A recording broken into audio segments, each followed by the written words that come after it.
ভারতে বাংলাদেশের বিভিন্ন মিশনের সামনে বিক্ষোভের জেরে উদ্ভূত নিরাপত্তা পরিস্থিতি নিয়ে ভারতের হাইকমিশনার প্রণয় বার্মাকে তলব করে উদ্বেগ জানিয়েছে সরকার। সকালে পররাষ্ট্র মন্ত্রণালয়ে এই বিষয়ে ভারতীয় হাইকমিশনারকে অবহিত করেন পররাষ্ট্র সচিব আসাদ আলম সিয়াম। গত ২০ ডিসেম্বর নয়াদিল্লিতে অবস্থিত বাংলাদেশ হাইকমিশন এবং আবাসিক ভবনের সীমানার বাইরে সংঘটিত অনাকাঙ্ক্ষিত ঘটনাসমূহ এবং ২২ ডিসেম্বর শিলিগুড়িতে বাংলাদেশ ভিসা সেন্টারে বিভিন্ন উগ্রপন্থী গোষ্ঠীর ভাঙচুরের ঘটনায় বাংলাদেশ সরকার উদ্বেগ প্রকাশ করে।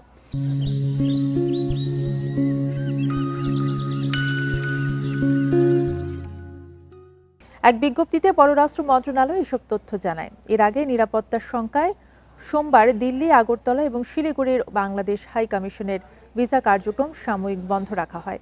এই ৩ জায়গায় কনসুলার সেবাও বন্ধ থাকবে। দিল্লিতে বাংলাদেশ হাই কমিশনের সামনে ঝোলানো নোটিশে কার্যক্রম বন্ধের জন্য দুঃখ প্রকাশ করা হয়।